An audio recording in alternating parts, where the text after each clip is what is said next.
Hello, everybody. Welcome back to another episode of Fireside Gaming Stories.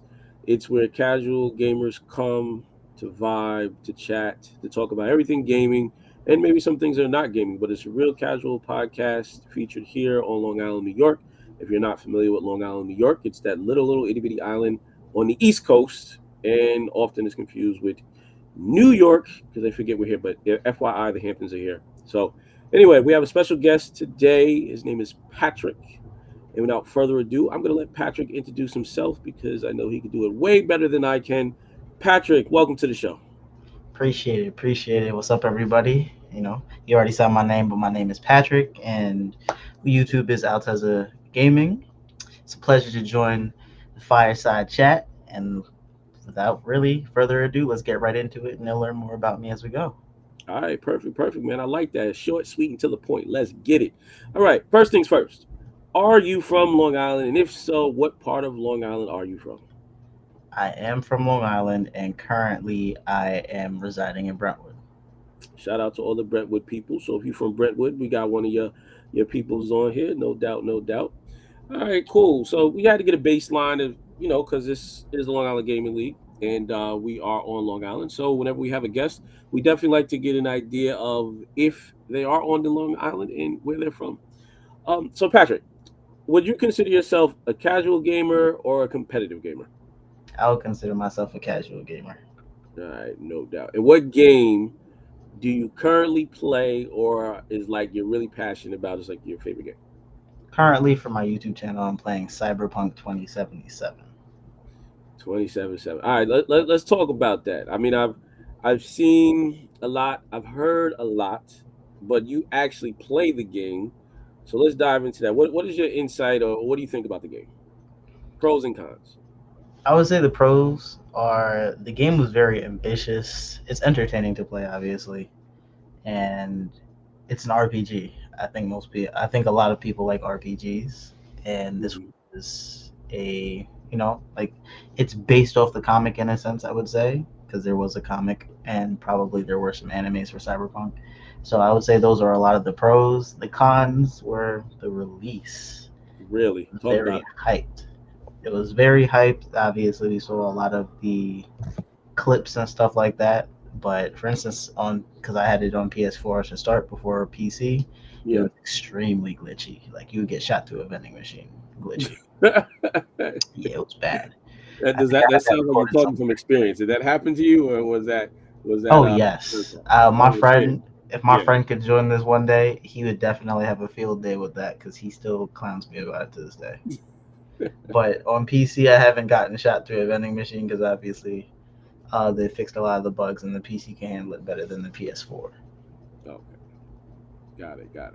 Now, is this a multiplayer online universe type game that I know it's an RPG, but does it have that capability, or is it strictly a role playing game? And that's what RPG stands for the casual or non casual gamers out there. It's strictly a single player role play game. There's no. It would be cool if there was, but there's no online feature. Oh, okay. All right. Maybe that might be something that they'll do to enhance it.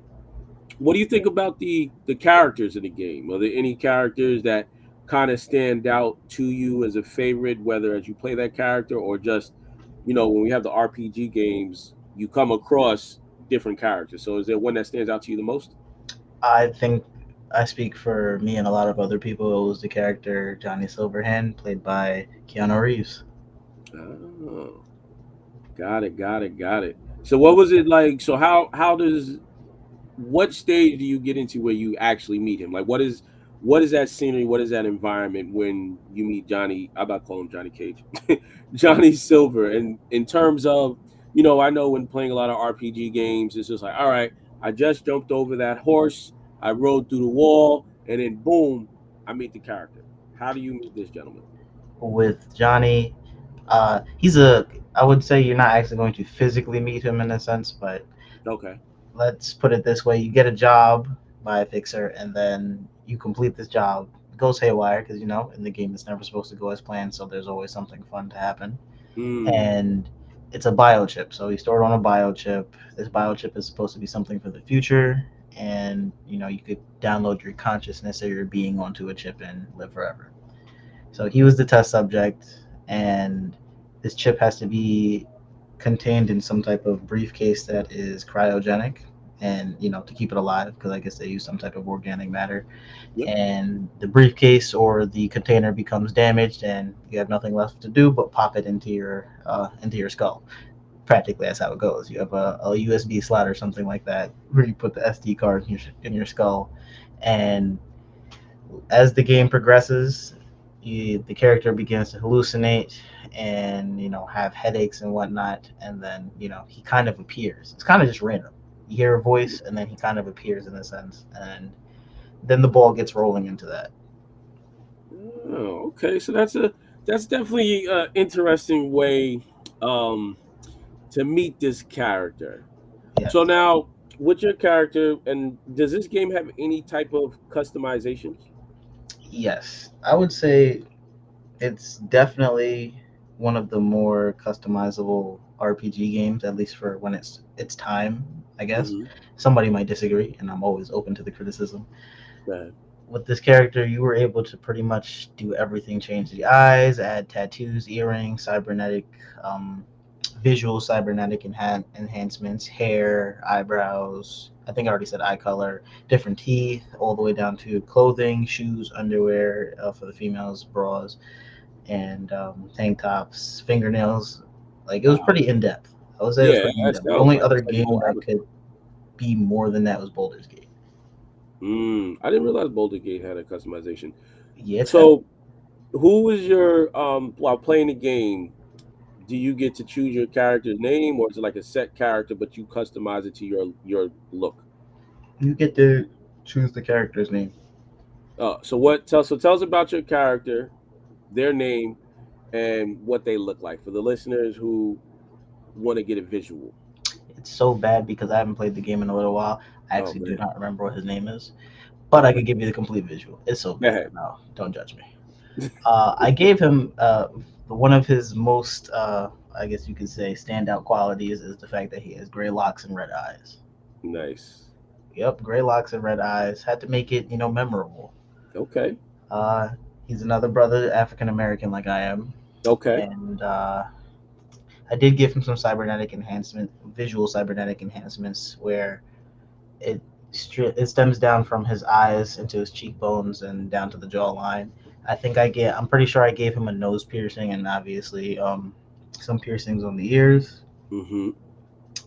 And in the beginning of the game, they kind of already give you clothing. So the clothing he has on and some of the DLC clothing is he has like a red and black biker jacket, and he's wearing a red graphic tee. I forgot what's on the tee, and I also gave him some.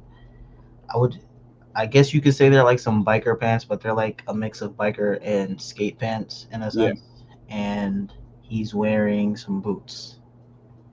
I Nice. don't think I gave him any gloves, and I didn't give him a hat. Well, I mean, you couldn't cover up the dreads, baby. I get it. I get it. For sure, So, for I mean, sure. that's a really good description of your character. And now, how did you come across playing Cyberpunk? Why did you choose this game? Originally, I didn't get to finish playing it on PS4 because it was so glitchy, and I gave up. I still have the disc to this day. Yeah, I still have it. And then after playing Baldur's Gate for a little while, and obviously I played God of War, I was like, let me try Cyberpunk again. But now I have something more powerful. It's not as powerful as maybe somebody else's that can handle ray tracing, but it's Hmm. powerful enough for me to run the game and adequately, enjoy it. So I decided to give it a shot. I got you. I got you. So it was a nostalgia of the game. You had it, and you're just like, you know what? It's time to go back. Are you happy you went back? I would say so far, yes. It still has its little bugs and glitches, but it's way better than when I first played it. And once I got my settings, pretty much set up, it hasn't been so bad. I like it. I like it, man. So, well, if I were to ask you this, what was the first video game you ever played, and how did it shape your love for gaming? First game I ever played was probably on the Nintendo DS, the flip up one. for those who might not know, not the DS, the Game Boy. My bad, the Nintendo Game Boy. I don't know why I said DS because I still have it. Hmm. And it was I had Ultimate Alliance. I also had the first game I played was probably Super Mario, and then Oh, I had okay. Ultimate Alliance after that. Got it. Got it. Got it. Now that's Super Mario. I've heard that to be a lot of people's favorite games. I mean, our prior guest also was a Super Mario fan, so Nintendo's been doing their thing. So anybody who's out there, if you happen to be, this is a side note in the stock marketing, Nintendo has a stock. You might want to invest in that. They've been around a long time. Just a side note, but I digress. So here's a random question for you: if you could Mhm. revisit any game world from your past, which one would it be, and what would you do differently this time? I would say it is the original GTA trilogy, San Andreas, Yes. because I didn't get to own that. I was playing it with my cousins, so my cousins own that, so I didn't get to fully experience the game. I only got to experience bits and pieces, and I only remember bits and pieces. So Yeah. I would go back and play that game in its entirety and just really relive the nostalgia and have fun with it. Nice. Now, would you stream that? Because I know you mentioned before you streamed Cyberpunk. Would that be a game you would stream? Oh, for sure. I would definitely try to see if I could scale up the graphics though. Oh, okay. All right. I know you a little techie there, a little techie. Now, do you have a background in teching? Because I know you said enhancements and stuff. So, do you have any background in the teching, coding field or anything?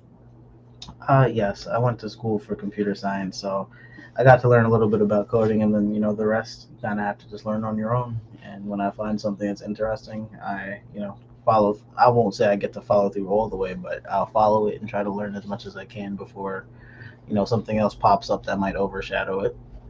All right. Forever going. I like that. So, what's one moment in the game that gave you the most satisfaction or achievement that you've played? And the I name of would the game? I would say God of War. Is it 2014? The God of War before God of War Ragnarok. My bad. 2019. God of Uh-huh. War Ragnarok was extremely pleasing because they took the game in a different direction compared to God of War 1, 2, and 3, where Kratos was, this guy that was just running purely on vengeance, and then we get to see an older, more seasoned and calmer Kratos that knows how to use his abilities or what abilities he has left Mm-hmm. and survive. And then we get Atreus as well. He has a son, so that's an extreme term of events from 1, 2, and 3. Awesome. Awesome. Yeah, that is a classic game. And I believe that's only on PlayStation. Is that correct? God of War, I think God of War and God of War Ragnarok are now on Steam. I haven't Okay. gotten the Ragnarok version. I don't know if 1, 2, and 3, the original ones, are on PC. That would be cool if they were, though. I'm gonna have to Yeah, check that out. because I'm an Xbox head, so I was always I always heard about the God of War, I always wanted to play it, and eventually I did start playing it because I now have a PlayStation, so I've kind of fell in love with the game. It's Mhm. amazing, but when it first had came out, and I just kept hearing all these rave reviews about it, I was like, oh, I want to get this game, and they was like, nah, nah, nah, nah, nah, only on PlayStation. I was There like, was all a right, version that was on Facebook. It was like a little indie game. I didn't know about this until I started doing some research. uh, And there was okay, a God of War game, only one that actually had a multiplayer aspect to it. word. Yeah, I forgot which version, which one it is, but I was watching somebody on YouTube playing it, and it was really entertaining. Wow, that's kind of dope. All right, if anybody who's listening to it, if you know, make sure to comment on this video below. Um, Both Patrick and myself would love to be able to find that video game and play it. So appreciate it. But that's cool, Patrick. Thanks for bringing that up. Hmm. How do you think gaming has evolved since you first started playing, and where do you think it's kind of heading in the future? Well, it's evolved a lot on the mechanics, obviously graphics Hmm. and customizations. Yeah. Uh, Going forward, obviously, just like how they're shoving artificial intelligence into everything, it's probably going to be jam packed of artificial intelligence going forward. It's just, will it actually benefit the game or will it make the game less desirable is yet to be seen. Mm. Do you think the artificial intelligence would essentially, like in a bad way, make games too hard for it to play as like I guess it was as a bad thing, or how do you think artificial intelligence could actually mess up the game world?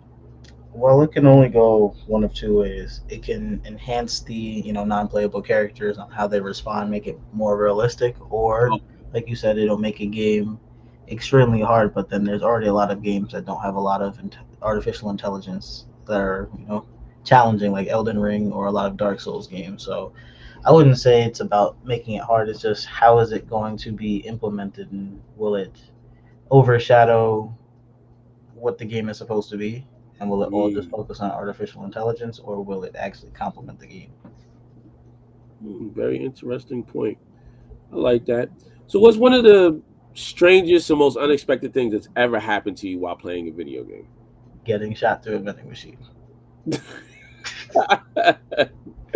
Fair enough. All right, I can respect that because I think I would be kind of surprised if I'm playing a video game and I'm like, all right, wait a minute. So I know one thing ain't glitching. Something just happened. So Yeah, I hear that. All right.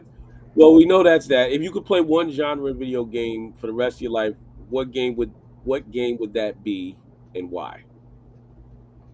I like a lot of action-packed story games. Like, for instance, I enjoyed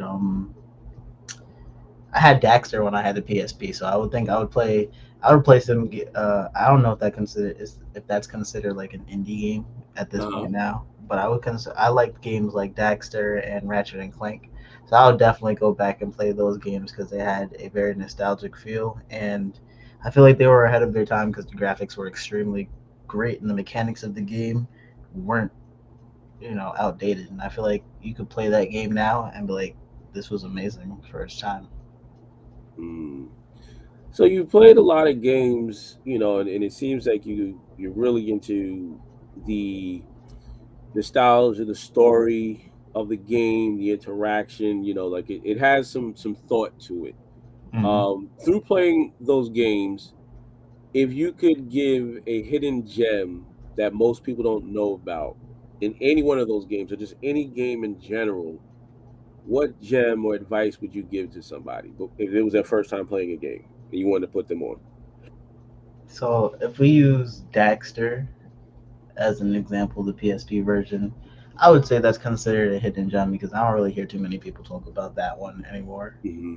And in terms of somebody playing it for the first time, really take in the story Mm. because it's very well written. At least I feel like it's very well written. Somebody may beg to differ, but it was a really good game, and it wasn't too much dialogue or too much action. It was a nice balance, Okay. and also it had little puzzles and stuff like that. So it was, I can't say it's completely educational, but educational and critical thinking sort of way. All right. So do you happen to remember those puzzles, or if I'm playing the game and I get to the board and it's like you can go left or you can go right? I think Any one of the certain one? puzzles was you had to move certain. I believe I was like in this corridor or in this building. Yep. I could be wrong, and you had to move a couple of things around Mm-hmm. before you could open the door. But it wasn't so straightforward because you had to move from different corridor to corridor, and I think you had to shift different boxes or something like that. It's been a long time, so I might be wrong. But that one, I remember when I was younger, it was frustrating because I didn't know what I was doing. I was kind of just fumbling around, and always make sure you read the hints. I wasn't reading the hints, so I got you. definitely read. I do kind of love that with games when they have that aspect of like you really got to figure it out. It's Hmm. not something where you like. I mean, it's in some things it's intuitive, like, oh, okay, I walk through this door, I go down this hallway, I hit this button, it does this. But then when you get to a stage, it's just like, all right, it's empty, but I know I got to go somewhere. What do I have to do? I love games that make you actually think, and as far as like once you figure it out, I think it makes the game that much more addictive, in my personal opinion. Most definitely. So, um, now the ball's going to be in your court with this one. If you could create your own video game, what's the concept or the story you'd base it on? Hmm. That's That's a little challenging because I've thought about it, but then I stopped thinking about it. Oh yeah, and to make it even harder for you, give us a name for this game. Had to definitely make it harder for me. Yeah, yeah, man. Listen, this is the fireside. You know, we sitting here, but it gets a little hot in the fire every now and then. But we vibing right now, so. Nah, I got you. I would say I would borrow. I would probably borrow from a landscape like Cyberpunk for sure. Hmm. It probably would follow the same like dark textile animation of the game. In terms of, I probably wouldn't. I don't think I would follow just trying to become the top level fixer or anything like that. It might be more of a hmm, off the head. This is challenging. Good. Let's see. It could be Patrick 101. You know, so it could be anything. It doesn't have to be well thought out, but we're having some fun with it. Nah, I feel you. So yeah, I'll definitely probably borrow like the some of the mechanics from Cyberpunk. It probably would be an action role playing game, Hmm. and I would incorporate some AI in there so it could actually keep the system running smoothly because sometimes there are hiccups in the games. Okay. Nice, And nice. the objective would probably still follow. You know, what do you want to become, but you could customize it more instead of it just being three classes or you only have three backgrounds. Like it would probably borrow from Baldur's Gate, and you could customize your background better and get a little bit more granular with it. I Ah, would I say that's like it. probably I all like I it. got for now. I like it. So it's almost like a Baldur's Gate Cyberpunk blended mix but more modernized type of vibe. Is that am I calling it right? Yes, Okay. And what would we call such a game? I'm gonna have to get back to you in 5 to 7 business days on that one. All right, no doubt, no doubt. But at least we got a good storyline. So we're gonna keep it chugging, man. I'm loving the feedback. I'm enjoying this conversation, and just I'm really able to hear how much you really enjoy gaming, the way you kind of view it. Um, what really gets you to tick when you're playing a video game? Now, do you think video games have the potential to impact society or like on a deeper level beyond just like entertainment? If so, how? Depending on the game, like for instance, there's a lot of actual learning games out there that impact children pretty well. Hmm. I think games could transcend just entertainment, and it could be used for educational use depending on how the game is structured, who built it, the purpose of it.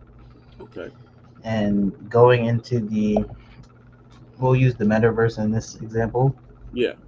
Going into things like the metaverse, games will become extremely more interactive, and Mm. depending on how interactive they want it to be, if you'll have any nodes attached to your body for haptic feedback and stuff like that. So it'll become more immersive as time goes on. Now that could be a good thing or a bad thing because depending on what the game is and how immersive it is, somebody could begin to lose themselves in reality if they're not, completely in touch with themselves.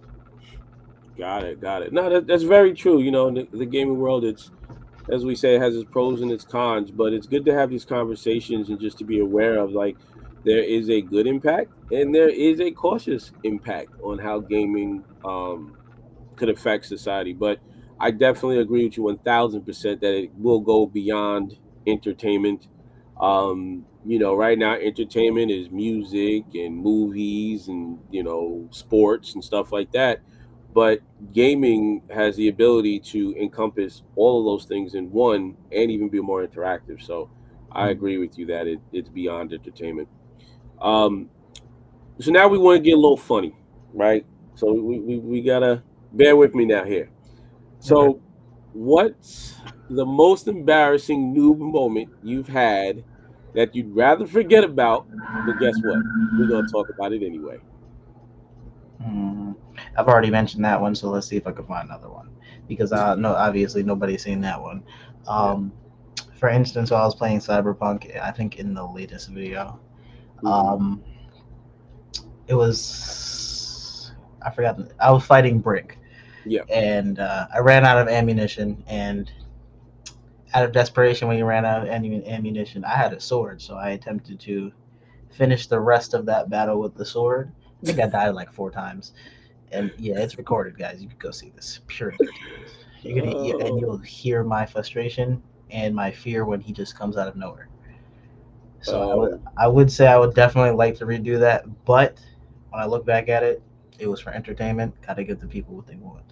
yeah. I think we're definitely gonna before the end of the show. We're definitely gonna make sure we tell people where to go watch that your noob moment in Cyberpunk, so they can kind of get a good laugh at it because it sounds pretty entertaining when you're just like, all right, I ran out of ammo, so now I'm have a knife or sword. Yeah, Pretty definitely. much. Um, fair enough. So we did talk about your developing skills or like coding and stuff. Hmm. If you could invite one game developer to a fireside chat to chop it up with you, who would it be and what would you ask them? Hmm. Let's see. And if you don't know the game developer specifically, you can name a game developing company. I probably would be interested in. Most people might not like this, but I probably would be interested in bringing somebody from Rockstar's game development division because I enjoyed Red Dead Redemption 2, Okay. and I feel like that game was ahead of its time, especially in graphics and the vast world. So I definitely would love to pick their brain and see why we didn't get another Red Dead Redemption, as well as how did they come up with the storyline and how hard was it to pack everything into this game. Hmm. Good. Good question. So Oh, let's also add the Midnight Club LA on there too. all right. So there you go. If you're listening to this, you're a game developer, you can answer Patrick's question. All right. We're gonna continue because we flowing. I'm loving it. What's your ideal game setup from your favorite console or PC, right? So Hmm. whether you're your favorite console or if you do it on PC, and not only that, but what do you have? Your snacks, your drinks, like what is your favorite setup when you're about to dive into a game? What does that look like and what do you have with you? When I'm about to dive into a game, actually, most times I like to eat before I have to sit down and do anything because I don't want to have to get up and keep going all over the place and Okay, interrupting so it's the myself. pregame setup. Go ahead, Pretty talk to me. much. So I'm not gonna lie, I'm pretty simple with it. I might just eat dinner or have lunch or breakfast depending on the time of the day, and then sit Mm-hmm. down. Obviously, like to keep a full 2, 3 bottles of water, Yep. and that's pretty much it. I might be considered, that might be considered corny, but I don't really eat too much junk food. Nah. Listen, man. See, gamers are diverse. Some may eat the energy drink, some may drink soda, some may drink water. And hey, most or a lot should be drinking water. So it's not even a bad thing. So now when it comes to console or PC, so which one is it? I've never owned the PS5, so I can't say anything on that one. I had last console I had besides the PS4 was the Xbox One, Mm-hmm. but I definitely would say I like the PC more because if I'm not playing a game, I could be listening to music, I could be working on photos or something else. I don't have to just stick to one individual thing, which most consoles are for either streaming or playing a game. Mm, I like it. I like it. And now, is your setup? Do you tend to say is it in a room? Is it in like a basement? Is it like how is it with a desk? How's your setup kind of vibe? Like, what's that vibe looking like? You got the lights on, lights off, they're dim. What's up? My setup is in my room, or my PC is not on my desk. I have everything else on my desk, like my monitors and my speakers. Mm-hmm. And like I said, it's in the room. Sometimes, like during the day, I won't obviously have the lights on. If I'm chilling watching a movie or I'm playing a game, I could either have the light on or off. Most times at night, I might turn it off, and that's really about it. I do want to like most of my stuff are RGB, so it's definitely easier to deal with in the dark than if it wasn't RGB. Ah, I got you. I got you. So I mean, so you got like a nice little vibe there. You got your PC. You clearly you get your grub on before you play. You have your water. Keep yourself hydrated. Hmm. And now, do you have music playing when you're gaming, or are you just super focused on the game and the gaming content and noise and effects? It depends on the game. If it's like for instance, I beat God of War, so I wasn't so focused on the story anymore. But when I haven't beaten the game, I don't really have too much music in the background. I'm more focused on the actual game, and I'm taking everything in. Now, if Mm, it's like how I finished God of War and there's the new game plus, then I'll have some music in the background. Might have some J. Cole, might have some Kendrick, or I might even go back and have some new edition just playing in the background, just for background noise. nice, man. I like it. It's crazy how music can really set the tone and get you locked in into the zone when you're sitting there. You're like, I'm about to get this game Hmm. and just relax. I know a lot of gamers, probably casual gamers, that gaming is a release, right? And it's Yes, a way to kind of kick back, relax after a long day or stressful. Would you confirm that statement to be true, or gaming for you is just kind of like, when I got something to do, I'll do it, or is it more so like it's a way for you to kind of just relax and reset after like a long day or long week? I would say it's a mix of both. It's definitely like after having a long day, if there's nothing else to do, like if I'm not doing anything else, sitting down and playing a game could definitely be relaxing. Hmm. And then, for instance, if I'm coming home to record a video, then that's something to do. So it's a mix of both. Got it. Got it. Got it. So we're getting close to our final question, and then clearly, I want to invite you to speak more about how people can find you and how they can connect you. But before we do, I want to know, how has gaming influenced you outside of the virtual world? Whether it's in work or creatively or life in general. Mm, I would say gaming has definitely allowed me to make more, like you can make more friends. Sometimes it's just easier to have conversation topics with other people depending on, whether they play the same games as you or not. Hmm. And it is a way to make new connections. Okay, got it, got it. So it goes to where people think, oh, it's just gaming, or these people are antisocial. You kind of feel like it's kind of the opposite, to where you are having the opportunity to be social and meet and connect with people. Definitely. I agree. I agree. Do you have any friends that I guess are in other countries that you've connected with in the past? Or have you met up with any of your gaming friends that you've met online in the past or in the future? Anything like that? I haven't gotten to meet any of my friends because I've made friends all the way back from Xbox and Xbox 360. We Yeah. still talk from time to time, Awesome. and a lot of us have done video chats. It's just like when COVID hit, a lot of times I was setting up things for COVID, and then COVID happened, so that didn't follow through. Mm-hmm. Sadly, some of my friends have passed on from COVID. Rest in peace. Wow. And we all check in. We check in with who checks in with us. Got you. Checking Got on you. your strong friends. Okay. No, that's a good buddy system. You know.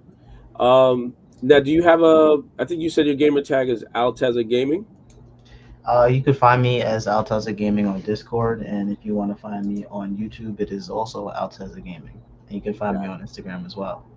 it. Okay. Okay. Well, I yeah. keep So those chatted we're with my. gonna get into that. I was just curious because as we were speaking about your friends, I was just curious.